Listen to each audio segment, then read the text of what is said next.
how are you feeling today after the jury decision? Wow, I'm feeling so thankful and grateful for the jury find they guilty, because we have to come together to try to save the community, because those type of criminal, we have to keep it locked in jail forever to stop they killing somebody else outside the street. We have to help each other.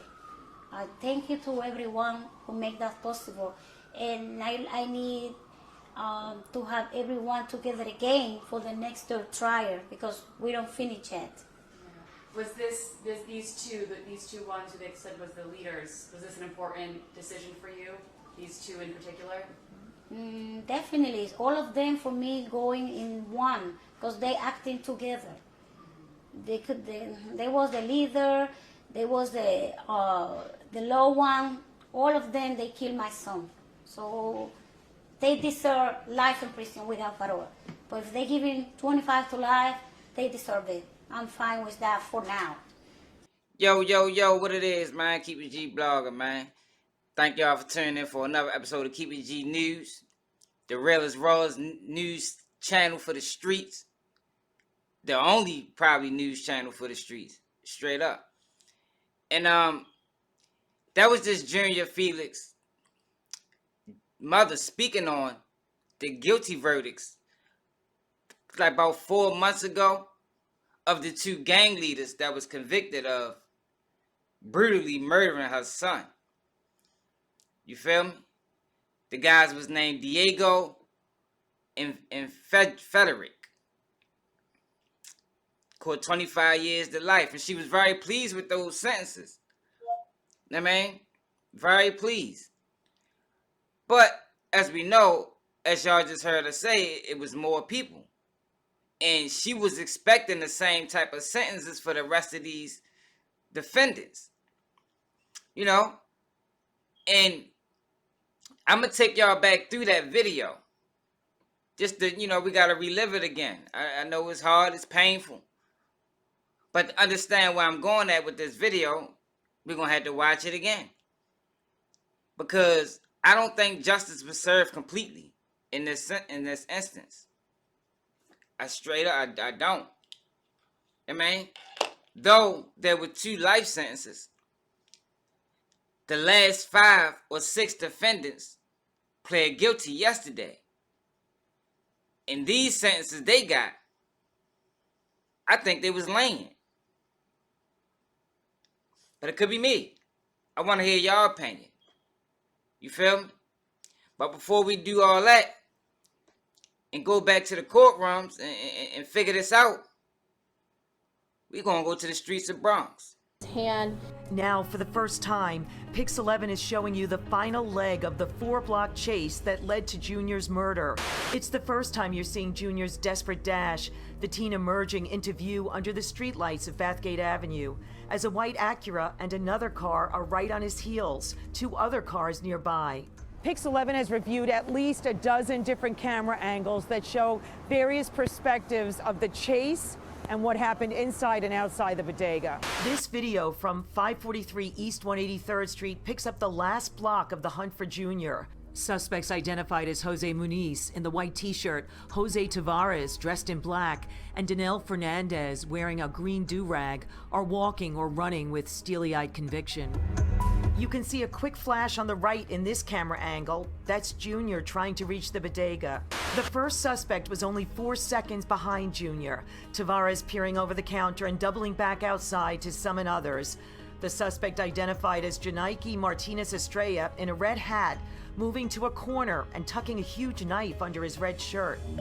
Inside, an irate Michael Sosa Reyes, in a black baseball hat and shirt, falsely tells the owner that Junior had attacked his grandmother, according to an investigative source. Sosa ends up leaving the shop. Just before an FDNY ambulance cruises slowly past the bodega, oblivious to what's happening inside. It is 19 seconds before Junior will be dragged to the sidewalk. It took at least 10 seconds to pull Junior away from the back counter, the panicked teen knocking over a potato chip stand as he struggled to stay inside. Camera 1 in the cereal aisle shows Junior desperately trying to grab the ATM machine before the owner and others wave the group outside. 2 hospital employees holding hands have just passed the front door when Junior is pulled outside to be murdered.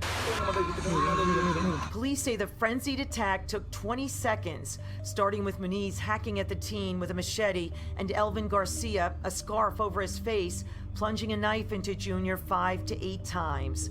The lethal cut, police say, came from Martinez Estrella, seen pushing Junior toward the bodega's door when the mob was finished. 2 store employees jumped back from the doorway as a mortally wounded Junior stumbled to the counter, seeking help, the blood from the vicious neck wound spilling to the floor. An elderly customer waiting to buy chips and soda seems annoyed as he points Junior towards St. Barnabas Hospital a block away. The owner tearfully said in late June that he was startled by the crowd bursting into the store and did call 911. Tried to hold him. I don't know what's going on. Yet seconds after Junior cried out into the night sky about needing an ambulance, almost keeling over, the elderly customer inside the deli was determined to finish his sale, waving dollars at the owner who was on the phone. Modesto Cruz gave the customer his chips and soda. A crowd was gathering outside the store. Junior had just used his last ounce of strength to run feebly up the block toward St. Barnabas Hospital. And as you can see, the dying teen crossed 3rd Avenue, a block from the bodega, and collapsed near the security booth, where he bled to death before he had a chance to make it to the emergency room. He was already gone when his mother got to the ER. That murder was about as brutal and reckless as it get. And that video went viral. Everybody remember it. If you was in the news, you remember this story. Because it was so heinous. And it was so heartless. Because what we know is Junior was innocent. He wasn't in the game. This boy ran for his life. 4 blocks, they said, was chased down and hacked to death. Not to mention he was a 15-year-old kid. Didn't get no medical attention. Was forced to walk to the hospital and didn't make it. Yeah, didn't make it. About as sad as it can be. But that was then. That's the video that we all know. So yesterday, the last 6 defendants that was involved in this crime pled guilty. Because remember, it was 13 of them all together. We just know about the 2 that caught life. Let's figure out what the other 6 got. The final 6 gang members who helped beat and hack 15-year-old LESANDRO Jr. to death outside a Bronx bodega in 2018 were sentenced to prison, officially announced Friday. 5 of the gang members, Danilo, 26, Roland Urena, 33, Jose Tavares, 26, Danilo Fernandez, 26, and Gabriel Ramirez, 30, was sentenced Friday by Bronx Supreme Court Justice Ralph Fabrizio to a varied prison terms between 12 and 18 years for manslaughter, according to the Bronx District Attorney's Office.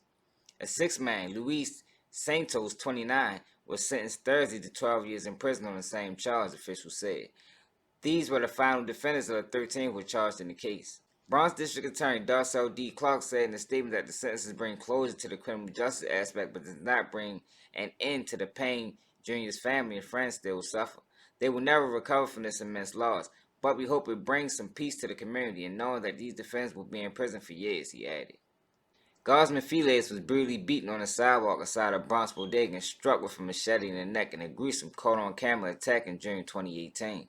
And tried to hide in his arena grocery on East 183rd Street near Bathgate Avenue in Belmont. But the Loseros gang members beat the innocent teen, whom they mistook for a gang rival, and dragged him from the store before hacking at him with knives and a machete. He was taken to St. Barnabas Hospital where he died. These 6 defendants, members of the Loseros Trinitario set, chased LESANDRO Jr. GUZMAN-FELIZ and dragged him out of Belmont bodega, where he was stabbed by 5 other defendants, said Clark. Their unconscionable actions led to the death of the 15-year-old boy, she added. The shocking viral video of the attack left the Bronx community and the world horrified at such complete disregard for human life. The leader of the gang, Diego Sierra, and his second in command, Frederick, then were both sent away in 2022 for 25 years to life. 5 others were sentenced in 2019. The time was ranging from 12 to 18 years. How do y'all feel about those sentences? Considering all the facts, these guys chased this child, down. Chased him down, and feared for his life. Go to court and get 12 to 18 years. I think every single one of them should have caught life in prison. I wonder how the family feel about these verdicts. Because as you heard what she said in the beginning, she was expecting everybody to get 25 to life. Because to be honest, I think that's what everybody deserved. Everybody that was involved in this deserved life sentences to me. And I know that's harsh. Especially coming from where I'm from. You know what I mean? Shit, I ain't no saint either. But it's certain crimes, yo, that deserve more attention, yo. And to me, and this was one of those. These guys who was all relatively young are gonna come home one day and still be in their 40s. They still have a nice amount of life to live after this. So I was wondering, like, damn, yo, how they catch that much time? You know, if these was black kids, man, life them, all of them. At least 30, 40 years. The ones that didn't catch life will at least caught a 40 piece. Straight up. 25. But you talking about 12 to 18 years. Shit, with good time. Most of these guys gonna be home before 10. Straight. But I was wondering, how did they get this time? It just didn't make sense to me. To see this video and have all this evidence and these guys make out the way they did. So I started looking into the judge and I'm like, okay. So the judge is of the same descent as them. That's strange. Considering there's not that many Hispanic judges. Like, how did that play out? You know? How did it get to a point where they got a judge that understands or view them as a part of his community? Because everybody don't normally get that same type of treatment. You know, when they come down to judges and sentencing, that's important. To have someone that's in control of your life for the next however many years, to share some level of agreement with you. Not far as the crime, but they can identify with you because y'all come from the same culture, got the same kind of background. You know? And then, how wasn't these guys charged with first-degree murder? How did this get broken down into a manslaughter case? I thought everything I knew about first-degree murder, it was overt, planned, executed, intentional. This didn't fit under that criteria? Being chased for 4 blocks, hunted down, and hacked didn't qualify as intentional, planned, thought out, executed? And I just wanted to talk about that and highlight a few things in this case that I thought was odd. You know, I don't think justice was served. But I'm interested to know, what do everybody else think?